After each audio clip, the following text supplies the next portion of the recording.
मेरे प्यारे भाई और बहनों, आप सबको मेरा हार्दिक प्रणाम। सच्चा योग क्या है, इस विषय पर कल हम चर्चा कर रहे थे। श्रीमद् भागवत पुराण में कई तस्वीरें दी गई है। इन तस्वीरों में बड़ा अद्भुत ज्ञान समाया हुआ है। श्रीमद् भागवत पुराण में सुखदेव मुनि की सुंदर तस्वीर खींची गई है। कहते हैं, सुखदेव मुनि एक सिपाही की तरह चलते थे और उनकी आंखें सदा अपने लक्ष्य पर गड़ी रहती थी और उसका लक्ष्य था ईश्वर। His goal was God। इसे ही योगा कहते हैं। जब हमारा मन पूरी तरह से एकाग्र हो जाता है, तब हम भी प्रभु से एकाकी हो जाते हैं। फिर ऐसा क्या है जो आप नहीं कर सकते? उसके बाद आप कई कल्याणकारी कार्य कर सकते हैं। आपने चकोर, चातुर्क पक्षी का नाम तो सुना है ही होगा। चातुर्क पक्षी चाहे कितना भी प्यासा होगा, लेकिन वह पानी नहीं पिएगा। वह स्वाति की बूंद का इंतजार करता रहेगा, चाहे उसके आसपास कई झीलें हों, कई नदियां हों, तालाब हों, नहरें हों, समुद्र हो, वह एक बूंद पानी नहीं पिएगा।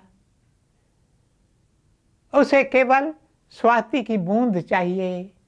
यह लगन ही, यह एकाग्रता ही तो योग का रहस्य है। मेरे प्यारे भाई और बहनों, योगा का विषय तो बहुत विशाल है। प्राचीन पुस्तकों में कई तरह के योगों का वर्णन किया गया है, जैसे कर्म योग, द योग ऑफ एक्शन, ज्ञान योग, द योग ऑफ विजडम, ध्यान योग, द योग ऑफ मेडिटेशन, फिर भक्ति योग, नाम योग, शब्द योग, प्रपत्ति योग। इस तरह कई प्रकार के योग हैं, लेकिन उन सबको 4 मुख्य वर्गों में बांटा गया है। आइए देखते हैं ये 4 मुख्य वर्ग कौन से हैं। सबसे पहला है मंत्र योग। मंत्र योग में किसी एक मंत्र को बार बार उच्चार कर मन को एकाग्र किया जाता है, क्योंकि हर मंत्र एक तरह से ईश्वर का प्रतीक, सत्य का प्रतीक है। हर मंत्र में ईश्वर की आराधना की गई है, जैसे ओम नमो भगवते वासुदेवाय।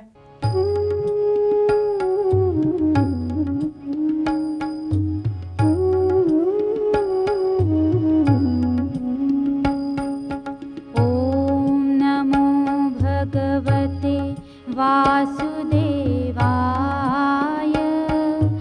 ओम नमो भगवते वासुदेवाय।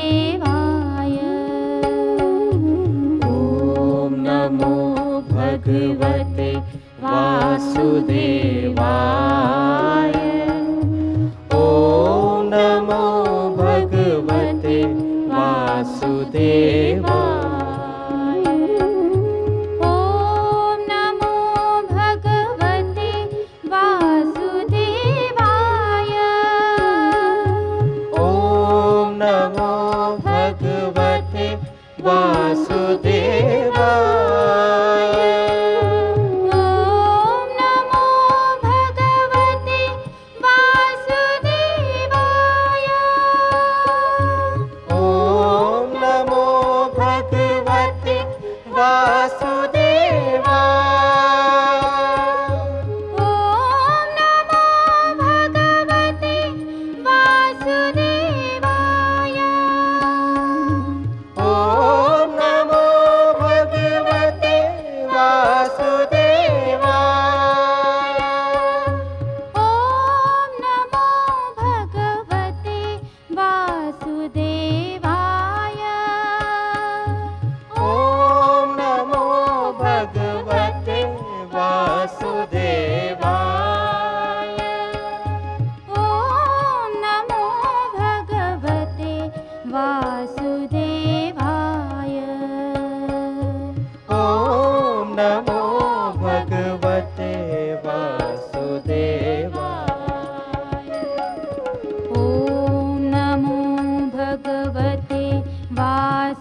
वासुदेवाय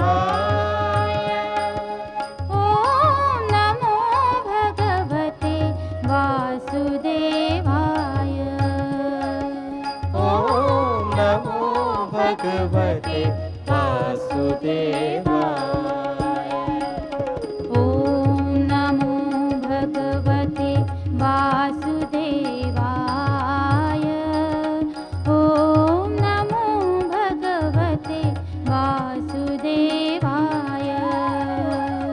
ॐ नमो भगवते वासुदेवाय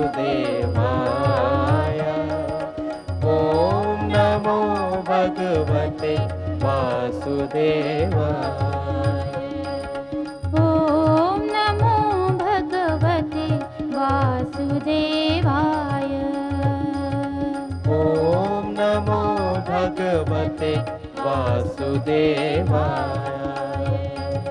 ॐ नमो भगवते वासुदेवाय ॐ नमो भगवते वासुदेवाय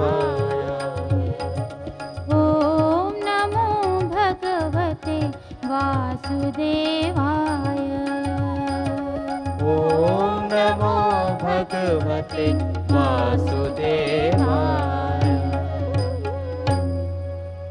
मेरे प्रियजनों, मंत्र योग में एक बात का ध्यान रखना है। मंत्र का उच्चारण दिल की गहराई से करना है, शुद्ध भावना से मंत्र का उच्चारण करना है, वरना हमें कोई लाभ नहीं होगा।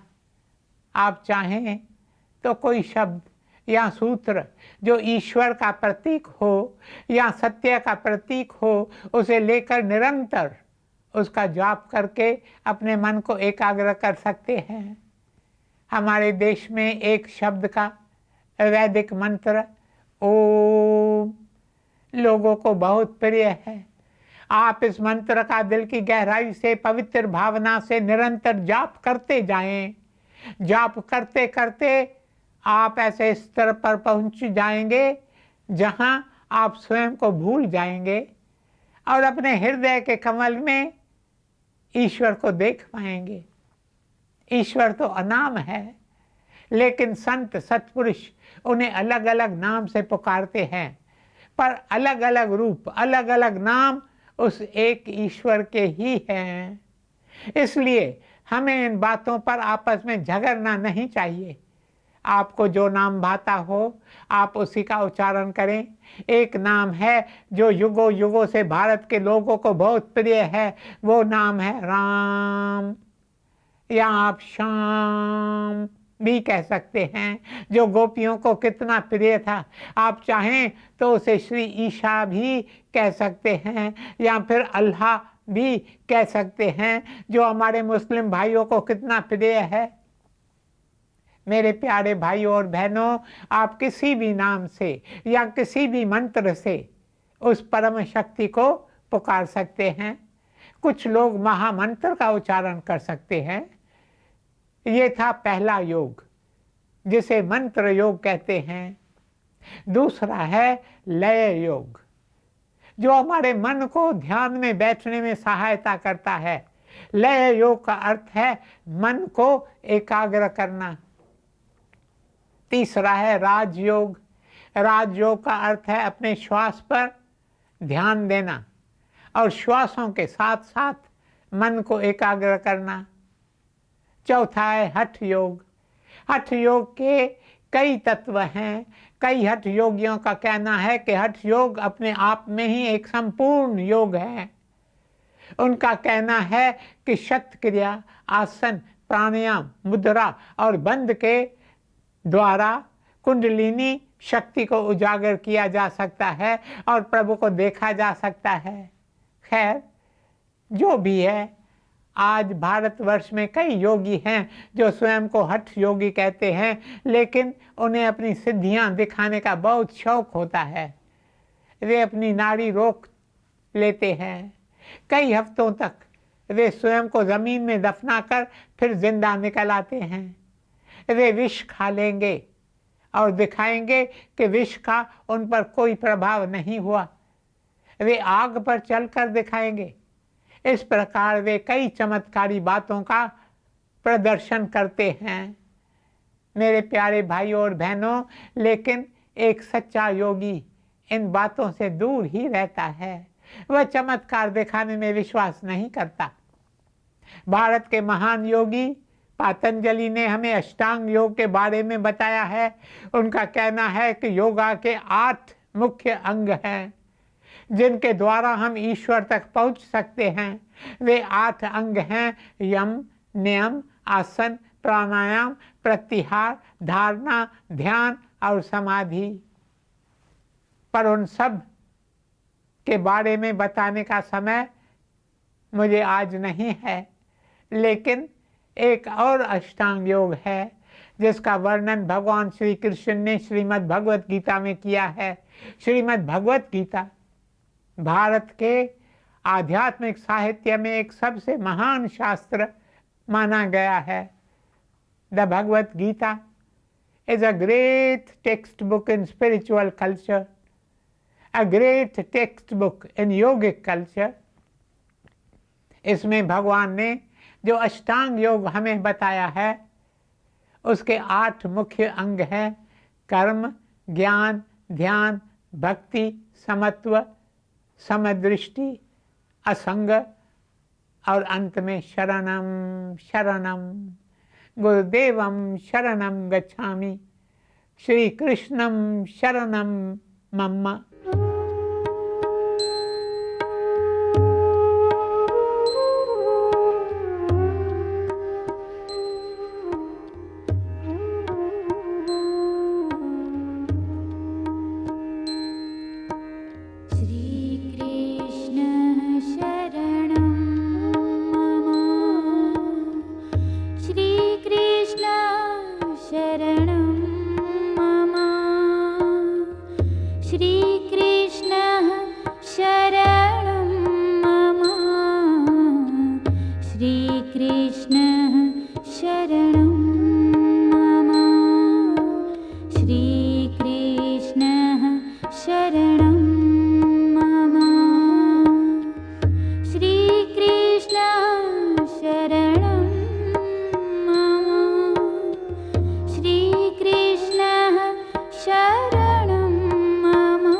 मेरे प्यारे भाइयों और बहनों, भगवान श्री कृष्ण ने अपने प्रिय शिष्य अर्जुन से कहा और उनके द्वारा हम सब से कह रहे हैं, मामेकम शरणम व्रज। हे अर्जुन, तुम सब धर्मों का त्याग करके मेरे शरण में आओ, तो मैं तुम्हें सब बंधनों से, सब पापों से, सब दुखों से मुक्त कर दूंगा। देखिए, भगवान इन वचनों द्वारा हम सबको वचन देते हैं कि हम उनकी शरण लें, हम स्वयं को पूर्ण रूप से उनको सौंप दें तो हम मुक्त हो जाएंगे। मेरे प्यारे भाइयों और बहनों, जन्मों जन्मों से हमने इतने आंसू बहाए हैं कि इन सब आंसुओं को इकट्ठा किया जाए तो वे 4 समुद्रों के पानी के बराबर होंगे। मेरे प्रियजनों, इसलिए यदि हम इस जन्म मरण के चक्कर से छूटना चाहते हैं तो हम प्रभु की शरण लें, क्योंकि वे ही हमें इससे मुक्त कर सकते हैं। इस तरह और भी कई अवतारी पुरुषों ने योगा बताए हैं। न्यू टेस्टामेंट में श्री ईसा ने योगा के कुछ नियम बताए हैं। श्री ईसा स्वयं एक महान योगी थे। उसी प्रकार कई सूफी दरवेशों ने, जैसे कि मंसूर अल हलाज, जलालुद्दीन रूमी, अल जुनैद, बायजिद बिस्तामी ने भी कई प्रकार के योगा बताए हैं। योगा, जैसा कि मैंने पहले कहा, योगा एक बहुत विशाल विषय है, लेकिन योगा सबके लिए है। ऐसा नहीं है कि कुछ गिने चुने लोग ही योगा की राह पर कदम बढ़ा सकते हैं। योगा की राह पर कोई भी चल सकता है। आप, मैं या कोई भी चल सकता है। योगा में कठिन आसन करने की ज़रूरत नहीं है। योगा में प्राणायाम भी करने की ज़रूरत नहीं है।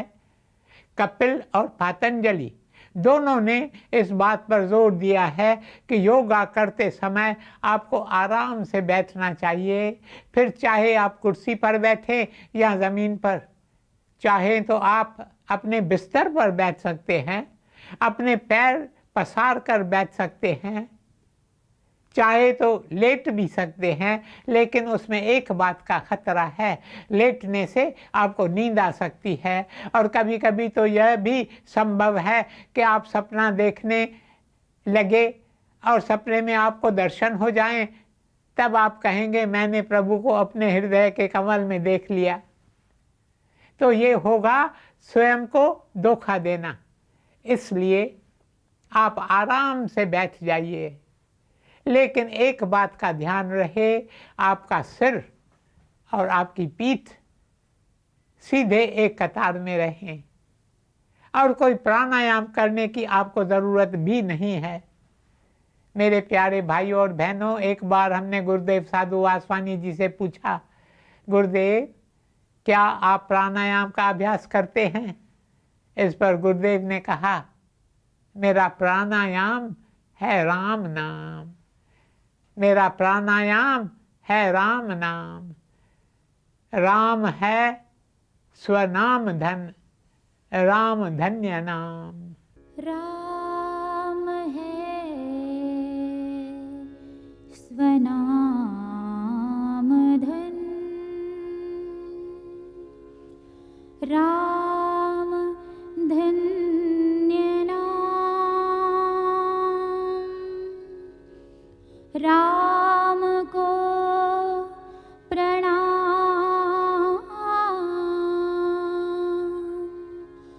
राम नाम को प्रणाम।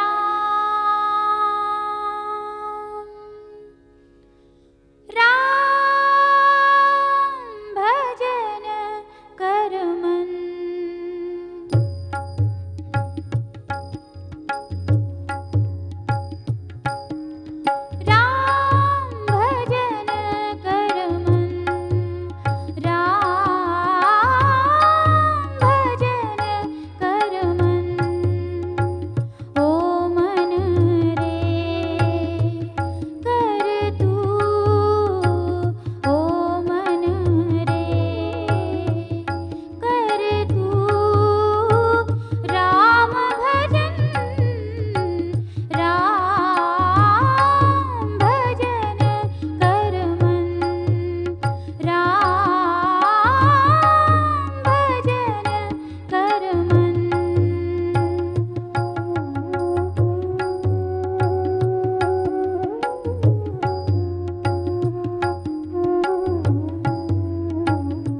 मेरे प्यारे भाइयों और बहनों, मैं बार बार इस बात पर जोर दे रहा हूँ कि योगा के लिए हमें आसनों और प्राणायाम करने की ज़रूरत नहीं है, क्योंकि आजकल लोगों की यह धारणा है कि कठिन आसन नहीं किए गए या प्राणायाम नहीं किया गया तो वे योगा के पथ पर अग्रसर नहीं हो सकते।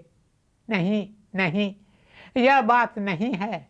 हाँ, यह सच है, आसन और प्राणायाम हमारे शरीर के लिए बहुत लाभदायक हैं, लेकिन योगा की राह पर चलने के लिए अनिवार्य नहीं है।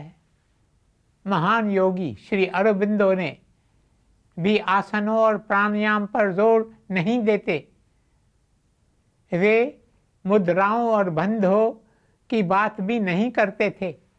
वे केवल चेतन धारा को ऊंचा उठाने की बात करते थे। और यही बात भारत के महान संत महर्षि रमन भी अपने शिष्यों से बार बार कहते थे कि तुम अपना समय आसन और प्राणायाम करने में क्यों बर्बाद कर रहे हो, तुम्हें तो केवल अपनी चेतन धारा को ऊपर उठाना है। मेरे प्रियजनों, इस समय हमारा मन नीचे के चक्रों में अटका हुआ है। हमारा मन सारा समय भटकता रहता है, क्योंकि हमारे मन में कई तृष्णाएं हैं और इसलिए तो संसार में इतनी अशांति है।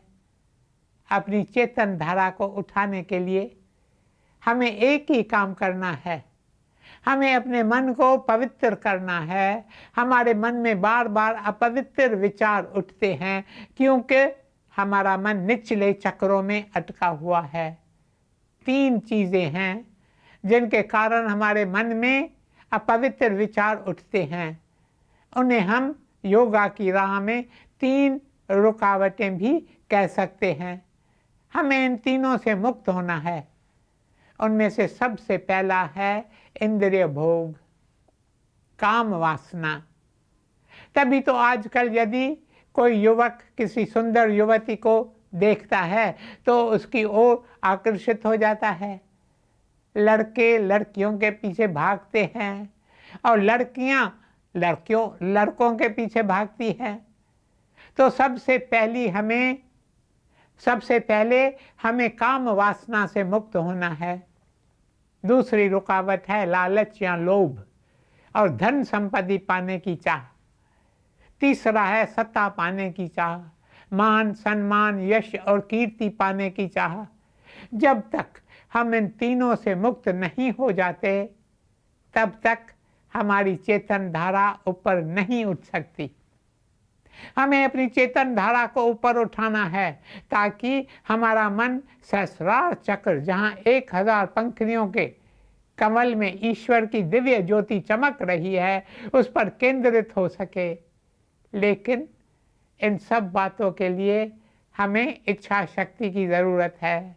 इसलिए हमें अपनी इच्छा शक्ति का विकास करना चाहिए।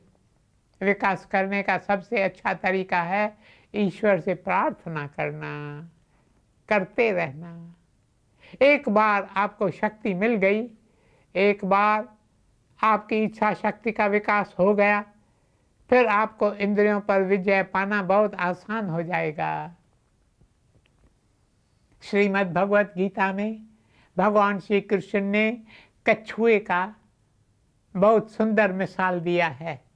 वे कहते हैं, एक बार कछुआ स्वयं को अपने अंगों में समेट ले और उसके बाद आप कछुए के टुकड़े टुकड़े भी कर दें तो आपको उसके अंगों का पता ही नहीं चलेगा। इसे कहते हैं इच्छा शक्ति।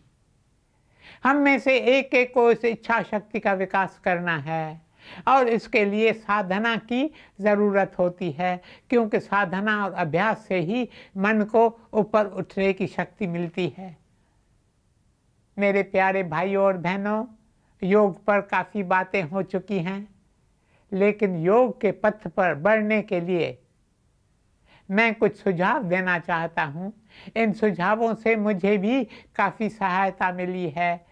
जिस योगा का अभ्यास मैं करता हूँ उसे मैं सहज योग कहता हूँ।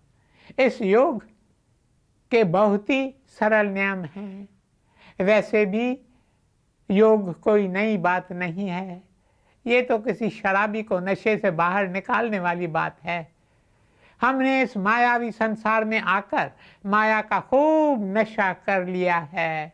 अब हमें इस नशे से बाहर आना है और इसमें यह सहज योग सहायक सिद्ध हो सकता है। इस योग के 7 नियम हैं। वे नियम कौन से हैं उसकी चर्चा कल करेंगे। ओम शांति शांति शांति।